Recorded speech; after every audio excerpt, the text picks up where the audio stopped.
श्री स्वामी समर्थ. अवधूत चिंतन श्री गुरुदेव दत्त. सर्वांना श्री स्वामी समर्थ. पैशाची चणचण कमी होत नाही आहे, म्हणजेच घरात पैसा पुरवणीला येत नाही किंवा घरात पैशाची कमतरता भासते. तर आपण घरात या कोणत्या चुका टाळल्या पाहिजेत ज्यामुळे आपल्या घरात पैसा येण्याचे मार्ग मोकळे होऊ शकतात, याचीच माहिती या व्हिडिओत आपण घेणार आहोत. हा व्हिडिओ आवडला तर चॅनलला नक्की सबस्क्राईब करा. भरपूर पैसा मिळावा अशी प्रत्येकाची इच्छा असते.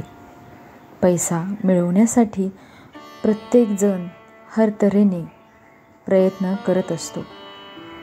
व्यवसाय, नोकरी, गुंतवणूक, बचत या मार्गातून भरपूर पैसा मिळावा यासाठी सर्वजण प्रयत्न करत असतात, प्रयत्नशील असतात. परंतु मेहनत आणि भरपूर प्रयत्न करूनही एकतर अपेक्षित प्रमाणात पैसा मिळत नाही किंवा तो मिळाला तर तो टिकतही नाही. अशी समस्या वारंवार ऐकायला मिळते. ही समस्या लवकरात लवकर सुटावी म्हणून काही जण आध्यात्मिक मार्गाने जातात, तर काही जण ज्योतिषशास्त्र किंवा वास्तुशास्त्र तज्ज्ञांचा सल्ला घेतात. घरात गरिबी येण्यास कारणीभूत ठरत असलेल्या अनेक गोष्टी वास्तुशास्त्रात सांगितल्या आहेत. या चुका आपली आर्थिक प्रगती आणि यशात अडथळे आणतात. वास्तुशास्त्रात यश आणि भरभराटीसाठीही ज्या गोष्टी टाळायला सांगितल्या आहेत त्या जाणून घेऊया. बेडवर बसून जेवणं वास्तुशास्त्रानुसार पलंगावर बसून जेवण्यास सक्त मनाई आहे. असं केल्याने जीवनात अनेक समस्या येतात. या चुकीचा आर्थिक स्थिती आणि आरोग्यावर वाईट परिणाम होऊ शकतो. या सवयीमुळे पैशाचं नुकसान देखील होऊ शकतं आणि नुकसान होऊन कर्जही वाढू शकतं.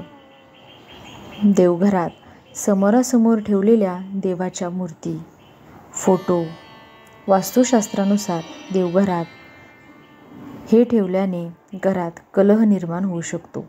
याशिवाय यामुळे घरात नकारात्मकता येते. यामुळे या चुका तुम्ही कधी करू नका. रात्री किचन अस्वच्छ ठेवणं.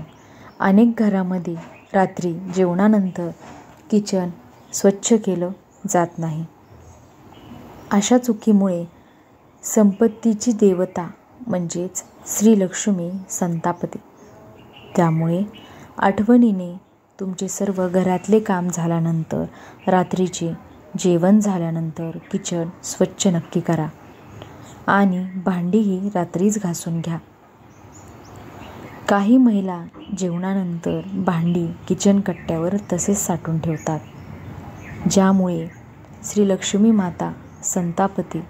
त्यामुळेही आपल्या घरात पैशाची चणचण भासू शकते. तसेच घरात पाण्याची रिकामी भांडी रात्रीच्या वेळी कधीही रिकामी ठेवू नयेत. मग ती बाथरूममध्ये असलेली बादली असो किंवा किचनमध्ये ठेवलेलं पाण्याचं भांडं असो, नेहमी ही भांडी भरून ठेवावीत. पाण्याच्या रिकाम्या भांड्यामुळे आर्थिक अडचणी येऊ शकतात असे मानले जाते, असे वास्तुशास्त्रानुसार म्हटलेही जातं. तसेच घराच्या मुख्य दारात कचरा ठेवणं, घराचं मुख्य प्रवेशद्वार स्वच्छ ठेवल्याने आपल्या आर्थिक स्थितीसाठी अत्यंत आवश्यक आहे. तुम्ही जर घराच्या मुख्य दारात कचरा ठेवत असाल, तसेच मुख्य प्रवेशद्वार अस्वच्छ असेल, ते तुम्ही स्वच्छही करत नसाल, यामुळेही घरात पैशाची चणचण भासू शकते. तसेच दारावर कोळ्याची जाळी नाही येत याची खात्री करा. दरवाजा नेहमी स्वच्छच ठेवा. याशिवाय दरवाजा उघडताना कोणताही अडथळा येऊ नये आणि दरवाजाचा आवाज येऊ नये याचीही काळजी घ्या. यामुळे घरात गरिबी येते आणि भांडणं होतात असे मानले जाते. पाण्याचा अपव्यय कधीही करू नका. तसंच घरातला कोणताही नळ गळत नाही याची काळजी घ्या. पाण्याच्या अपव्ययामुळे धनाची हानी होते आणि मान सन्मान कमी होतो असे मानले जाते. तुम्ही या घरात जर अशा चुका करत असाल तर त्या चुका तुम्ही करू नका. या चुका टाळल्यास घरात भरभराटी आणि संपन्नता नक्कीच येईल. तुमचे घर नेहमी प्रसन्न राहील. घरात नेहमीच पॉझिटिव्ह विचार करत राहा. काही घरातील महिला किंवा काही घरातील व्यक्ती ज्या अशा असतात त्या कायम विचार करताना निगेटिव्ह विचार करतात. याचा परिणाम आपल्या संपूर्ण दिवसावर होऊ शकतो. त्यामुळे सकाळी उठल्यापासून ते रात्री झोपेपर्यंत नेहमी चांगलेच होईल, होणारच आहे आणि मी करणार असे पॉझिटिव्ह विचार नक्की मनात ठेवा. ज्यामुळे तुमच्या घरात अडचणी येणार नाही, व्यवसायात नक्कीच प्रगती होईल. याची काळजी घ्या. यानंतर स्वामींचे नामस्मरण, घरातील कुलदेवतेचे नामस्मरण, घरात नियमित देवपूजा करत राहा. काही घरात नियमित देवपूजाही केली जात नाही. त्यामुळेही आपल्या जीवनात अडचणी येऊ शकतात. घरातील अडचणी येण्याचे कारण अनेक आहेत, परंतु त्या अडचणींना मार्ग काढून पुढे जाण्याचे काम आपले आहे. देवाची सेवा आपण करतो, त्यातून देव आपल्याला काय फायदा देतो हे पाहण्यापेक्षा चांगल्या मनाने शुद्ध अंतःकरण ठेवून नित्यपणे देवाची सेवा किंवा नित्यसेवा करत राहा. त्यानंतर कुलदेवताला दरवर्षी तुम्ही जात जा किंवा कुलदेवतेचे नामस्मरण नक्की करत जा.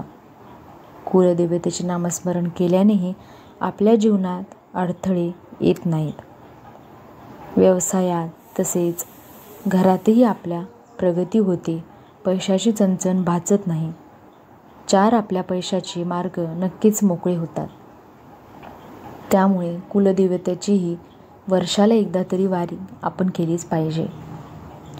अशा प्रकारे आज मी या व्हिडिओमध्ये पैशाची चणचण भासण्याची अनेक कारणे सांगितली आहेत. या कारणाचे तुम्ही नियमितपणे जर ह्या सगळ्या सवयी किंवा मी सांगितलेले सर्व कारणे तुम्ही नियमितपणे केले तर तुमचे नक्कीच मार्ग मोकळे होऊ शकतात. हीच मी स्वामी चरणी प्रार्थना करते. श्री स्वामी समर्थ. अवधूत चिंतन श्री गुरुदेव दत्त.